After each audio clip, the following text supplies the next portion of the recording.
Hello friends, welcome back to the channel. आज हम बात कर रहे हैं सेल चैप्टर के बारे में। और सेल में हम बात कर रहे हैं डिफरेंट टाइप के एमसीक्यूज़ की। तो मैं यहाँ पर बात कर रही हूँ एमसीक्यू सीरीज़ जो हम डिस्कस कर रहे हैं ऑलरेडी, उसी में हम आज फर्दरली प्रोसीड करेंगे विद द एमसीक्यूज़, राइट। तो दोस्तों, हमारे पास यहाँ पे जो फर्स्ट क्वेश्चन हमारा जो दिख रहा है यहाँ पे, ये है द फ्लूइड फिल्ड वैक्यूल्स या vesicles which are separated from cytoplasm by a selectively permeable membrane, उसको क्या कहते हैं। तो जैसा कि दोस्तों हम लोगों को ये चीज़ पता है कि एक सेल मेम्ब्रेन की अगर हम बात करें तो सेल में जो सेल मेम्ब्रेन होती है वो हमेशा सिलेक्टिवली परमेएबल होती है और साथ साथ में वो हमेशा फॉस्फोलिपिड्स और प्रोटीन्स की बनी हुई होगी, राइट दोस्तों।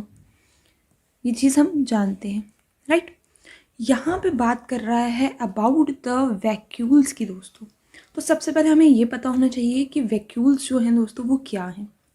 और अगर हम वैक्यूल्स की बात करें दोस्तों, तो वैक्यूल्स जो हैं हमारे पास, they are the empty structures, right. They are the empty structures that are surrounded by a single membrane. अब एम्प्टी हैं डिपेंडिंग ऑन कि इनका फंक्शन क्या है, ऑन दैट बेसिस हमारे पास ये जो है एज एन फूड वैक्यूल की तरह काम करते हैं, कॉन्ट्रैक्टाइल वैक्यूल की तरह काम करते हैं, सैप वैक्यूल की तरह काम करते हैं। और अगर हम बात करें इसी की in plant and animal cell में दोस्तों, तो प्लांट और एनिमल सेल में वैक्यूल्स का जो नंबर है दोस्तों, हमारे पास जो यहाँ पे नंबर रहता है वो प्लांट सेल में हमारे पास दोस्तों जो नंबर है वो रहता है हमारे पास कम, राइट। और प्लांट सेल में जैसे कि भी हमने कहा, प्लांट सेल में इसका नंबर जो है वो क्या रहेगा, लेस, मोरओवर एक ही रहता है। और अगर आप बात करो एनिमल सेल की, तो एनिमल सेल में इनका जो नंबर है वो रहता है दोस्तों हमारे पास ज़्यादा। लेकिन अगर आप साइज़ की बात करो तो प्लांट सेल में जो साइज़ है इसका वो बहुत लार्ज होता है और एनिमल में जो है वो बहुत स्मॉल रहता है। तभी छोटे छोटे हैं और बहुत सारे हैं, और प्लांट सेल में एक ही बहुत बड़ा है। और दोस्तों साथ ही अगर हम बात करें, ये अगर हमारा प्लांट सेल है तो वैक्यूल ने एटलीस्ट 90% जो है वो स्पेस जो है ऑक्यूपाई की हुई होती है, और साथ साथ में जिसकी वजह से जो हमारे पास प्लांट सेल का न्यूक्लियस है वो बिल्कुल जो है साइड पे हो जाता है।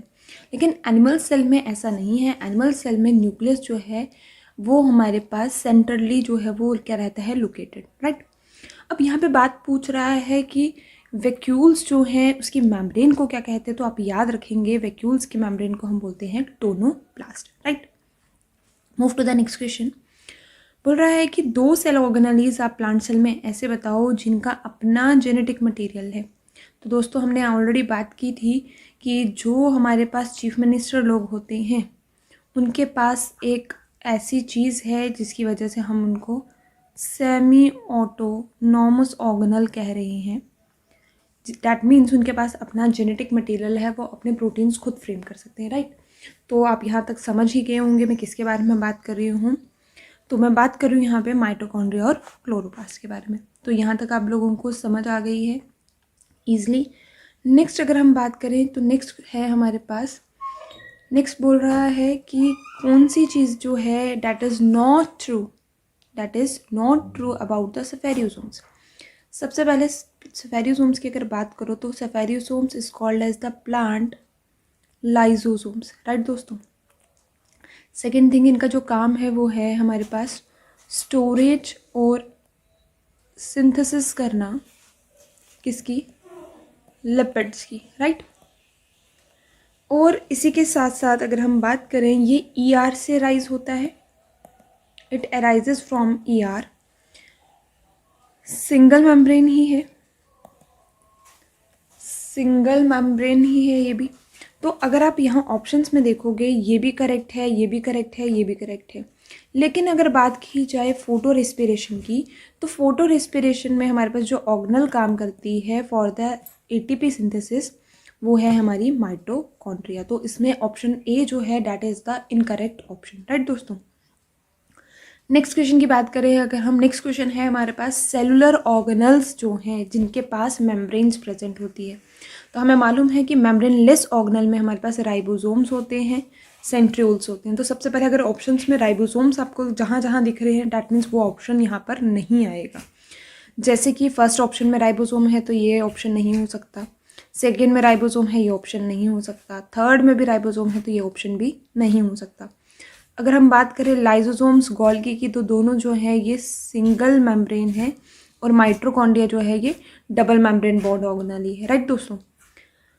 बात करते हैं नेक्स्ट क्वेश्चन की। नेक्स्ट क्वेश्चन है कि कितना परसेंटेज ऑफ वैक्यूल जो है वो प्लांट सेल में वॉल्यूम जो है वो कवर करता है। तो अभी हमने ऊपर ही इस चीज़ को डिस्कस किया, that is about 90%, right.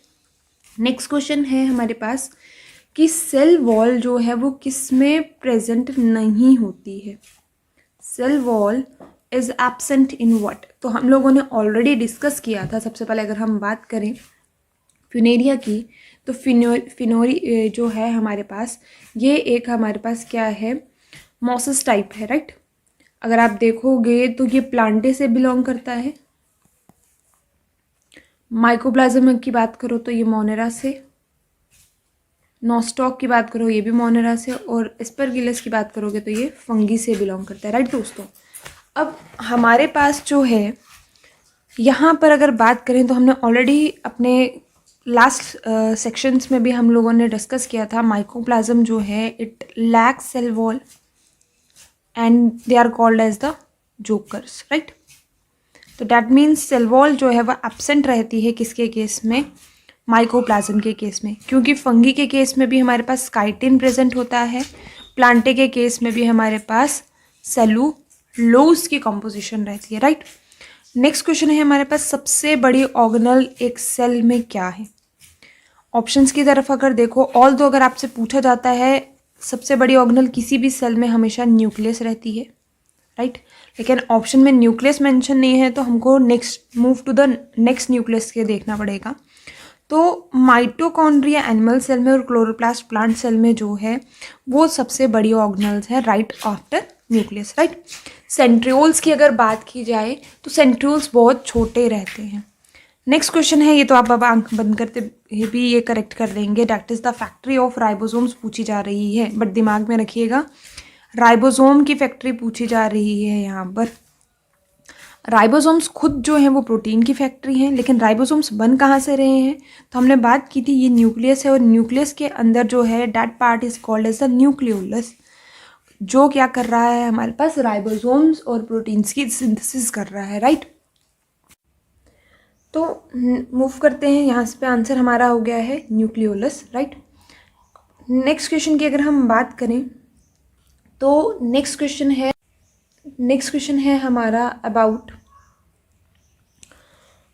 Thylakoids के बारे में। तो थैलाकॉइड सबसे पहली बात है हम लोगों को पता है ये किसका स्ट्रक्चर है, क्लोरोप्लास्ट का, राइट। और क्लोरोप्लास्ट के स्ट्रक्चर में जो थैलाकॉइड्स रहते हैं हमारे पास डबल मेम्ब्रेन ऑर्गेनल है हमारी ये, right, double membrane bond organelle है। और ये थैलाकॉइड्स जो हैं इनका अपना ल्यूमन होता है, ये भी खुद जो है मेम्ब्रेन बॉन्ड स्ट्रक्चर रहते हैं।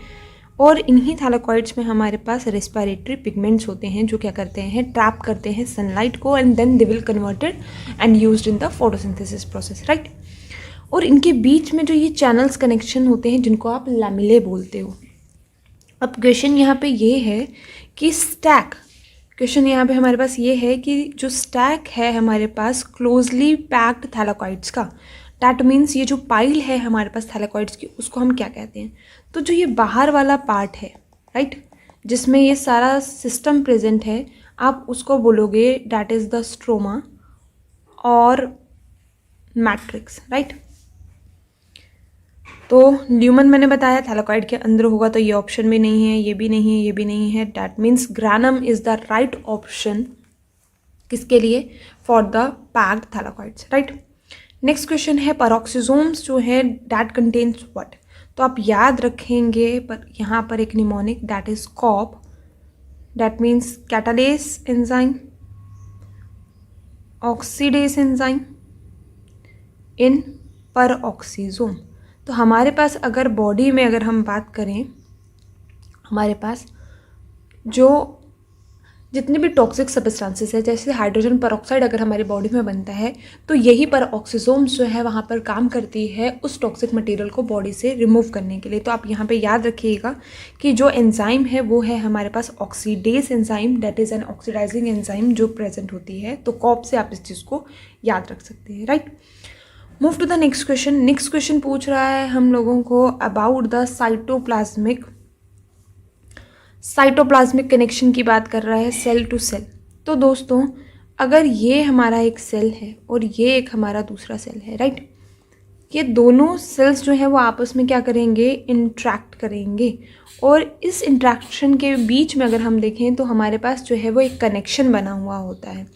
ऑल दो एक चीज़ और, ये सेल और ये सेल के बीच में जो हमारे पास एक लेयर प्रेजेंट होती है जिसके थ्रू ये कनेक्शन होता है। आप समझ सकते हैं जैसे एक ब्रिक है, दो ब्रिक्स के बीच में, घर पे अगर आप देखोगे तो ब्रिक्स को जोड़ने के लिए बीच में हमारे पास जो है वो प्रेजेंट होती है क्या, सीमेंट। तो दैट मीन्स दो एडजेसेंट सेल्स के बीच में, दो एडजेसेंट सेल के बीच में जो सीमेंटिंग लेयर होती है, वो सीमेंटिंग लेयर जो है वो क्या, उसे हम क्या कहते हैं, मिडल लैमिला, जो कि बना हुआ होता है कैल्शियम पैक्टेट का, राइट। और जो कनेक्शन होता है इन बिटवीन सेल्स के, आप उसे कहते हैं that is called as the plasmodesmata, right. Connection, the bridging in between the two cells, जो साइटोप्लाज्मिक कंटेंट के लिए इंट्रैक्शन होती है उसको आप बोलते हो प्लाज्मोडेस्माटा, राइट। नेक्स्ट क्वेश्चन है बैक्टीरियल फ्लैजिला जो है वो किस प्रोटीन का बना होता है। तो नाम से याद रखोगे, फ्लैजिला है तो फ्लैजिलिन प्रोटीन, और ट्यूबलिन किस में होता है, यूकैरियोट्स में, क्योंकि मालूम है हमें बैक्टीरिया जो है they are the prokaryotes, right. और काइटिन जो है वो प्रेजेंट होगी किसमें, फंगी में, क्लियर। नेक्स्ट क्वेश्चन है हमारे पास plasmolysis occurs due to. Plasmolysis किसकी वजह से होती है। प्लाज्मोलिसिस का मतलब क्या है, श्रिंक होना, सेल का श्रिंक होना। और सेल का श्रिंक तब होगा जब वाटर जो है वो सेल से बाहर जाएगा। तो हमारे पास ऑस्मोसिस एक ऐसा प्रोसेस है जो हायर से लोअर कंसंट्रेशन वाटर की मॉलिक्यूल्स की अगर मैं बात कर रही हूँ तो हायर से लोअर की तरफ मूव करेगा। और अगर वहाँ पर एक्सो ऑस्मोसिस होगी तो मतलब एक्सो मतलब जो बाहर जा रहा है, एंडो मतलब जो अंदर आ रहा है, पानी बाहर जाने से ही जो है सेल श्रिंक करेगा, तब जाकर उसमें क्या होगी, प्लाज्मोलिसिस, राइट। नेक्स्ट क्वेश्चन की अगर आप बात करो, नेक्स्ट क्वेश्चन है हमारे पास, नेक्स्ट क्वेश्चन है the term cell. The term cell जो है ये किसने जो है यूज़ किया। तो आप इसका आंसर आप बहुत आराम से दे सकते हो। रॉबर्ट हुक ने सबसे पहले बोला था सेलुले, कुछ इस तरीके से हाइव लाइक स्ट्रक्चर्स बने थे 1665 में, राइट। ब्राउनिंग ने न्यूक्लियस के बारे में बताया था 1831 में, और लिवेनहुक ने सबसे पहले लिविंग सेल के बारे में बताया था, राइट। नेक्स्ट क्वेश्चन है which one of the following also act as an catalyst in bacterial cell. तो ये आप याद रखिएगा 23 SRNA जो है ये कैटालिस्ट की तरह काम करता है, राइट। नेक्स्ट क्वेश्चन है centrosomes is found in what. Centrosomes की बात कर रहा है तो हमने ऑलरेडी बात की थी कि सेंट्रियोल जो हैं हमारे पास दे आर अलाइन 90 डिग्री, और उनके बाहर जो है मेजिक्यूल्स की बात की थी हमने, ट्यूबलिन प्रोटीन की बात की थी जिससे बने होते हैं, और बाहर जो है ये डेंस स्ट्रक्चर होता है जिसको आप सेंट्रोसोम बोलते हो, और ये सेल डिवीजन के लिए काम आता है। तो ये सेंट्रोसोम जो हैं they are directly present into the cytoplasm, right. Then बात करते हैं नेक्स्ट क्वेश्चन की। नेक्स्ट क्वेश्चन है हमारे पास प्लाज्मा मेम्ब्रेन के ऊपर, और प्लाज्मा मेम्ब्रेन के ऊपर क्वेश्चन क्या है हमारा कि प्लाज्मा मेम्ब्रेन किसकी बनी हुई होती है, कैसी है, उसका नेचर कैसा है। तो ये हम लोगों ने अभी भी डिस्कस किया है कि प्लाज्मा मेम्ब्रेन जो है इट इज़ सेमी परमिएबल, कुछ ही मॉलिक्यूल्स को जो है हमारे पास वो अलाउ कर रही है अंदर आने के लिए, right. Then middle lamella is made up of what. तो मिडल लैमेला की अगर बात की जाए तो मिडल लैमेला जो है हमारे पास अभी हमने डिस्कस किया, it is made up of calcium pectate दोस्तों, राइट। दो एडजेसेंट सेल्स के बीच में जो सीमेंटिंग लेयर है हमने कहा उसे हम कहते हैं middle lamella. Move to the next question. Next question है हमारे पास match the column, right. Cytoskeleton हमने बात की थी। साइटोस्केलेटन जो है they are the filamentous protein structures जो हमारे सेल के स्पिंडल फाइबर, सीलिया, फ्लैजेला बनाने में हेल्प कर रही हैं। फ्लैजेला खुद क्या है, आउटग्रोथ है। हमने बोला था ये बैक्टीरियल सेल है जो मूवमेंट करवा रहे हैं। फ्लैजेला वो हेयर लाइक ग्रोथ है। हब दोस्तों क्या है कि एक कार्टवील लाइक स्ट्रक्चर बनता है सेंट्रियोल में, बीच में।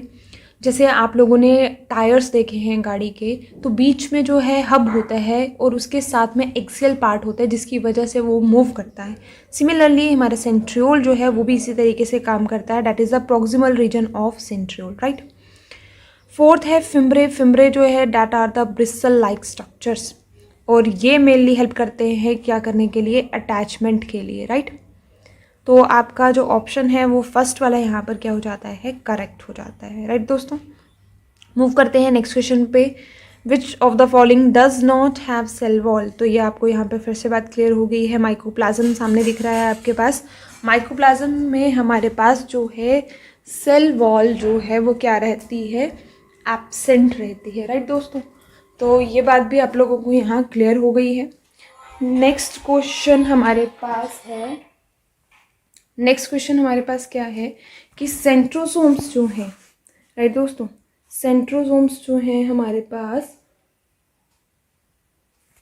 वो कहाँ पे प्रेजेंट होते हैं। हम बात कर रहे हैं यहाँ पे सेंट्रोसोम्स की दोस्तों। सेंट्रोसोम्स जो हैं हमारे, अभी हमने बात की, तो वो हमारे साइटोप्लाज्म में प्रेजेंट है। लॉन्गेस्ट सेल ह्यूमन बॉडी में पूछ रहे हैं तो ऑब्वियस सी बात है नर्व सेल है, ये तो आप कोई गलत नहीं कर सकता। लिपिड्स की synthesis that is the SER, right. Smooth endoplasmic reticulum मैंने बताया था लिपिड्स बनाते हैं, और RER जो हैं वो बनाते हैं क्या, प्रोटीन्स बनाते हैं दोस्तों। तो इसका आंसर SER। नेक्स्ट क्वेश्चन है हमारे पास दोस्तों, फंक्शन ऑफ राइबोसोम्स क्या है। फंक्शन ऑफ राइबोसोम्स क्या है दोस्तों। तो फंक्शन ऑफ राइबोसोम्स जो हैं हमारे पास that is the formation of protein synthesis, right. फिर बात कर रहा है सोसाइटल बैग्स किसके कहते हैं। तो सोसाइटल बैग्स होते हैं हमारे पास लाइजोसोम्स दोस्तों, और ये लाइजोसोम्स जो हैं इनमें प्रेजेंट होती है हाइड्रोलिटिक एंजाइम्स, और ये हाइड्रोलिटिक एंजाइम्स जो हैं ये काम करती हैं एसिडिक pH पे। और इसी तरीके से कभी कभी जो है लाइजोसोम्स जो हैं जितने भी वॉर्न आउट सेल्स हैं उनको क्या करते हैं, ख़त्म करते हैं। तो कभी कभी ये एंजाइम्स जो हैं वो लाइक एंड स्टार्वेशन, ये अपने आप को ही उस टाइम पीरियड पे क्या कर देते हैं, साथ साथ ख़त्म। तो सेल्फ जो है हार्म है, सेल्फ सुसाइड है, तभी जो है इनको हम क्या बोलते हैं, सुसाइडल बैग्स बोलते हैं। नेक्स्ट क्वेश्चन जो है या फिर से जो है लार्जेस्ट सेल बता सकते हो ह्यूमन बॉडी में जो है that is the nerve cell, right दोस्तों। अब नेक्स्ट बात करते हैं हमारे पास नेक्स्ट क्वेश्चन है that is the cell secretion is done by whom. Cell secretion कौन करता है। तो सेल सिक्रेशन की अगर बात करो तो गोल्गी बॉडीज़ जो हैं वो मेनली सिक्रेट करती हैं हमारे पास डिफरेंट टाइप की सेल सिक्रेशंस। तो फर्दर ऑन जो है हमारे पास ये भी सिंगल मेम्ब्रेन बॉन्ड ऑर्गेनेल है जो क्या कर रही है, डिफरेंट टाइप की सेल सिक्रेशन कर रही है, और वही जो है एज एन ट्रांसपोर्ट होती है from the cytoplasmic content towards the wall या मेम्ब्रेन, राइट। नेक्स्ट क्वेश्चन है dash increases the surface area for mitochondrial activity. तो माइटोकॉन्ड्रिया की बात करी जा रही है यहाँ पे दोस्तों। तो माइटोकॉन्ड्रिया ऑलरेडी हमें मालूम है they are also as an double membrane organelle, और इसमें हमारे पास जो है जो इसकी इनर मेम्ब्रेन होती है उसमें क्या होता है, हमारे पास इनफोल्डिंग्स प्रेजेंट होती है दोस्तों। ये जो इनफोल्डिंग्स हैं हमारे पास, ये वाली इनर लेयर की बता रही हूँ, ये इनफोल्डिंग्स जो हैं हमारे पास दोस्तों ये सरफेस एरिया इंक्रीज करती है। तो कौन सी मेम्ब्रेन है, तो आप बोल रहे हैं वो इनर मेम्ब्रेन है, आउटर मेम्ब्रेन नहीं है। इंटर मेम्ब्रेनल स्पेस हुई दो मेम्ब्रेन के बीच की जगह, राइट। ये हुई आपके पास this is the outer membrane, ये वाली इनर मेम्ब्रेन है, और इन बिटवीन जो इसका पार्टिकल्स हैं that we call it as the matrix. और हमें पता है ये ATP सिंथेसिस के लिए हेल्प करेगी। लेकिन दोस्तों इस इनर मेम्ब्रेन का दूसरा नाम भी है हमारे पास जिसको हम बोलते हैं क्या, क्रिस्टे बोलते हैं दोस्तों। और ये क्रिस्टे जो है ये सरफेस एरिया इंक्रीज करते हैं दोस्तों, और इनके यहाँ पे प्रेजेंट होते हैं हमारे पास कुछ स्ट्रक्चर्स जिनको आप बोलते हैं ऑक्सीजोम्स। और ये ऑक्सीजोम्स जो हैं वो एटीपीएस एंजाइम रिलीज़ करते हैं और एटीपी की सिंथेसिस में हेल्प करते हैं। तो हमें मालूम है माइटोकॉन्ड्रिया को इसी वजह से हम क्या कहते हैं, powerhouse of the cell, right दोस्तों। तो यहाँ तक आपको सब जो है डाउट्स क्लियर हो गए हैं। एक चीज़ मैं और यहाँ पर एडअप करना चाहूँगी, ऊपर एक टर्मिनोलॉजी थी हमारे पास अबाउट द सिम्प्लास्ट दोस्तों। तो हमारे पास ट्रांसपोर्ट सिस्टम में एक होता है सिम्प्लास्ट और एक होता है एपोप्लास्ट दोस्तों। तो हमारे पास अगर एक सेल है, अगर आप इस सेल की बात करो तो अभी हमने बोला कि सेल के बीच में हमारे पास जो हैं कुछ कनेक्शंस होते हैं, राइट, जिसको हमने बोला क्या बोल रहे हैं हम, प्लाज्मोडेस्माटा बोल रहे हैं। तो दोस्तों दो वे से जो है वाटर जो है फ्रॉम द आउटसाइड एटमॉस्फेयर वो सेल के अंदर एंटर करता है। तो वो जो दो पाथवे हैं जिसके थ्रू वो एंटर कर रहा है, एक पाथवे है हमारे पास अगर तो वो सुपरफिशली सेल के आउटरली से मूव करता हुए बाहर जा रहा है, और दूसरा है हमारे पास जब वही जो है हमारे पास क्या कर रहा है, डिफ्यूज़ होकर through this inner membrane, through this plasmodesmata अगर वो मूव कर रहा है। तो ये वाला आ गया हमारा सिम्प्लास्ट और ये वाला आ गया हमारा एपोप्लास्ट दोस्तों। तो दोस्तों आपको ये दो चीज़ें क्लियर हो गई होगी कि मूवमेंट जो है मॉलिक्यूल्स की या तो वो सुपरफिशियली रहती है तो या तो वो थ्रू द साइटोप्लाज्मिक ब्रिजिंग रहती है। दैट मीन्स अंदर सेल के अंदर से होते हुए जाती है और सेल के एक आगे बाहर, तो एक हुई इंट्रासेलुलर और एक हुई इंटरसेलुलर, राइट दोस्तों। तो दोस्तों आई होप आप लोगों को यहाँ तक जो है सारे डाउट्स जितने भी हैं इस चैप्टर के वो सब के सब क्लियर हो गए हुए होंगे। अगर किसी को स्टिल अभी भी कोई डाउट है या कोई टॉपिक लगता है जिसके ऊपर डिस्कशन करनी चाहिए तो आप मुझे कमेंट सेक्शन में वो चीज़ बता सकते हैं। Till then thank you, do practice.